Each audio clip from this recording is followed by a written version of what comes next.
Hello everyone, welcome to Study IQ. So एक बहुत ही important topic पर हम डिस्कशन करेंगे। टॉपिक है habitat restorations in San Joaquin desert. अब ये जो सैन वाकिन डेजर्ट है, जो कि अगेन कहाँ लोकेटेड है, यूएसए में लोकेटेड है। अब ये जो डेजर्ट है, पहले कुछ समय पहले यहाँ पे बहुत सारी ऐसी स्पीसीज़ रहती हैं। मतलब अगर हम रेगिस्तान की भी बात करें तो रेगिस्तान में भी बहुत सारी स्पीसीज़ रहती हैं। बट क्योंकि बहुत सारा एग्रीकल्चरल एक्टिविटीज़ यहाँ पे स्टार्ट हो गई, इस वजह से जो नेचुरल होम है इन स्पीसीज़ का, जिसे हम हैबिटेट कहते हैं, तो वो जो नेचुरल होम है उसका डिस्ट्रक्शन हुआ। इसका मतलब जो हैबिटेट है उसका डिस्ट्रक्शन हुआ। लेकिन अब कुछ ऐसे प्रयास किए जा रहे हैं जिससे कि जो ये हैबिटेट है इनको रिस्टोर किया जाए। तो इसी पर हम चर्चा करेंगे। This video is presented by me, my name is Saurabh Pandey. इस लेक्चर का पीपीटी आप मेरे फेसबुक पेज से डाउनलोड कर सकते हैं। My ID Saurabh Pandey 009।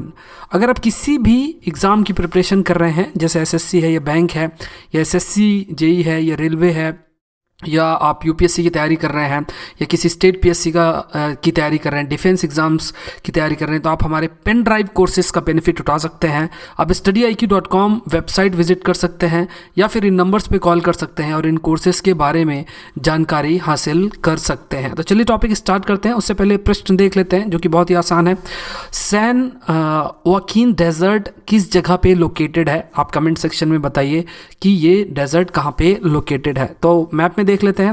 Map में अगर बात करें तो ये जो यूएसए का मैप है, नॉर्थ अमेरिका का ये जो मैप है, तो ये तो कनाडा हो गया, ये यूएसए हो गया, ये मैक्सिको हो गया। तो इस पोर्शन में यहाँ पे ये जो डेजर्ट है ये लोकेटेड है। ये पैसिफिक ओशियन है और यहाँ पे जो माउंटेन्स हैं इनको हम कहते हैं रॉकी माउंटेन्स।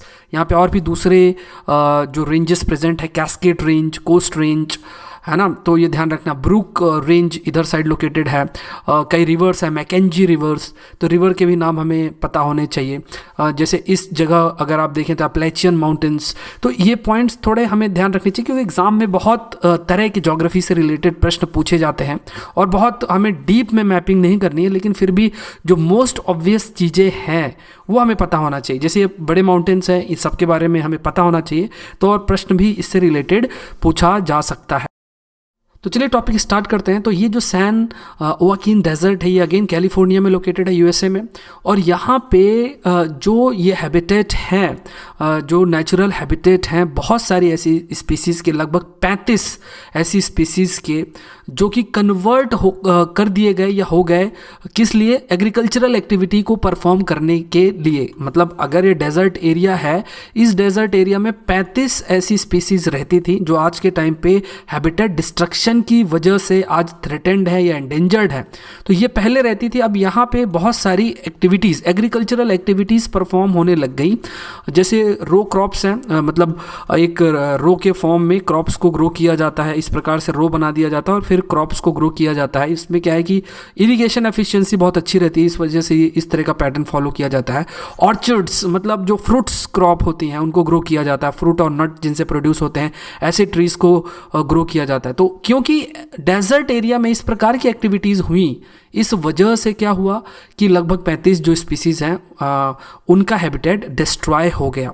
लेकिन लास्ट 3 सालों से बहुत सारी ऐसी चीज़ें हुई इस डेजर्ट में जिस वजह से वहाँ पे जो एग्रीकल्चरल एक्टिविटीज़ हैं वो तो नहीं हो पा रही हैं, पॉसिबल ही नहीं है। इस वजह से क्या है कि ये प्रयास किया जा रहा है कि भले एग्रीकल्चरल एक्टिविटीज़ ना हो, एटलीस्ट जो हैबिटेट है उसी को रेस्टोर कर दिया जाए। जैसे क्या देखने को मिला कि जो ग्राउंड वाटर है वो बहुत कम हुआ, सॉइल की सैलिनिटी है, जो नमक है, सॉल्ट का कंटेंट है सॉइल में, वो बहुत बढ़ा।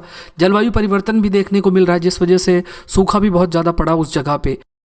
अब जो ये सैन वाकिन डेजर्ट है ये लोकेटेड भी कहाँ पे है? सैन वाकिन वैली पे, और इसके आसपास कैरिजो प्लेन और क्यूआमा वैली, ये 2 तरीके की जगह हैं, ये भी थोड़ा हमें पता होना चाहिए।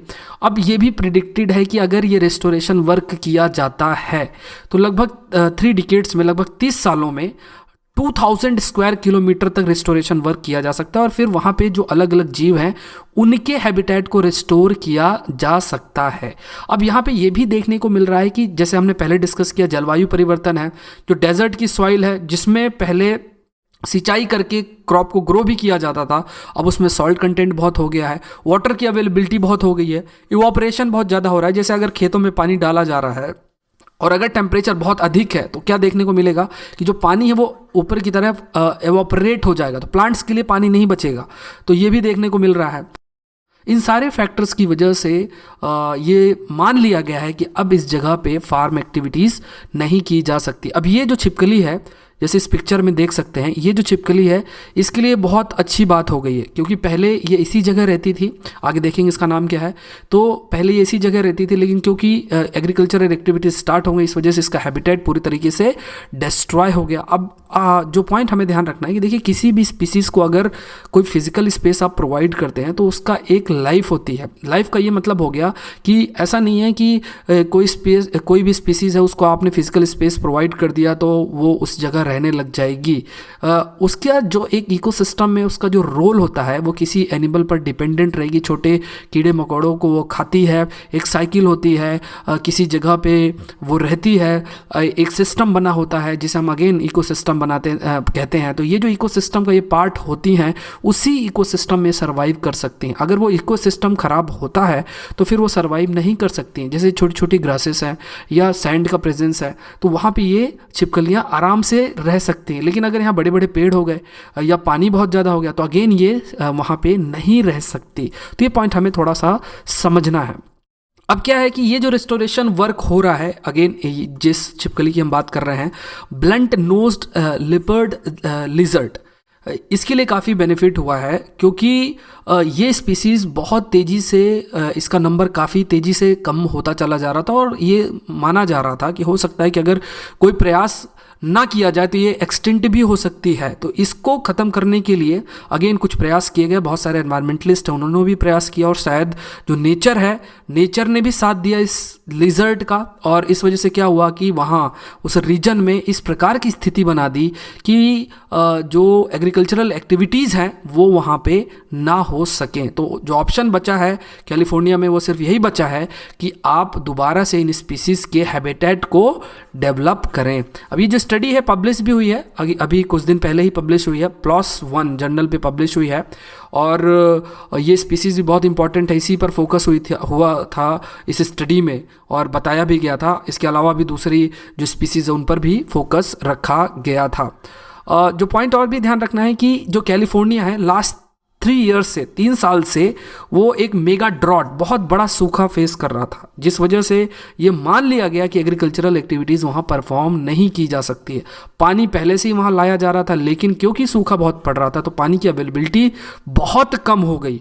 और एग्रीकल्चरल एक्टिविटीज़, अगर आप ऑर्चर्ड्स या रो क्रॉप्स कर रहे हैं तो उसके लिए आपको पानी की आवश्यकता है और पानी है नहीं, मेगा ड्रॉट पड़ रहा है, बहुत बड़ा सूखा पड़ रहा है। तो अगेन इस वजह से फिर से रिस्टोरेशन वर्क स्टार्ट हो गया है। अब ये जो इन्फॉर्मेशन हमने डिस्कस की अगेन काफ़ी इंपॉर्टेंट है। पहले तो जो प्रश्न हमने डिस्कस किया उसका आप आंसर देने का प्रयास करें कि वो जो डेजर्ट है कहाँ लोकेटेड है, तो अगेन यूएसए में लोकेटेड है। अब अगर आप यूपीएससी की तैयारी कर रहे हैं तो ये टॉपिक आपके जीएस पेपर 3 के लिए इंपॉर्टेंट है। ये इसलिए इंपॉर्टेंट है क्योंकि एग्रीकल्चर भी एक ऑप्शन है, एग्रीकल्चर भी एक सेपरेट मॉड्यूल है जीएस पेपर 3 में। और साथ में अगर आप देखें एनवायरनमेंट इकोलॉजी भी उस सेक्शन में मेंशन्ड है, अलग से मॉड्यूल है जीएस पेपर 3 में। तो दोनों को लिंक करके एक प्रश्न बन सकता है, या फिर ये भी बताया जा सकता है कि किस प्रकार से जो एग्रीकल्चर है वो जो है जो इकोसिस्टम है उसको इम्पैक्ट कर सकता है। तो उसमें आप ये एग्जांपल दे सकते हैं कि कैलिफोर्निया में ये जो डेजर्ट है यहाँ पे एग्रीकल्चर एक्टिविटीज़ हुई, जिस वजह से वहाँ जो हैबिटेट डिस्ट्रक्शन हुआ और बहुत सारी जो स्पीसीज़ हैं उनका हैबिटेट जो है पूरी तरीके से वो ख़त्म हो गया और फिर वो वहाँ पे नहीं रह पाए। तो ये पॉइंट आप रख सकते हैं। फिर अगेन प्रयास किया जा रहा है कि दोबारा से जो हैबिटेट है उसको रिस्टोर किया जाए। तो इस प्रकार के कुछ एग्जांपल्स आप दे सकते हैं। देखिए यहीं पे डिफरेंस क्रिएट होता है जब आप लेटेस्ट रिसर्च के या लेटेस्ट कुछ पॉइंट्स जो है सामने रखते हैं एज एग्जाम्पल। इन जर्नल जो सालों से चले आ रहे हैं एग्जाम्पल्स वो तो सभी लिखते हैं, लेकिन अगेन अगर इस एरिया से प्रश्न आते हैं तो इस प्रकार के एग्जाम्पल्स दिए जा सकते हैं। सो आई होप ये वीडियो लेक्चर आपके लिए हेल्पफुल होगा। Thank you for watching the video.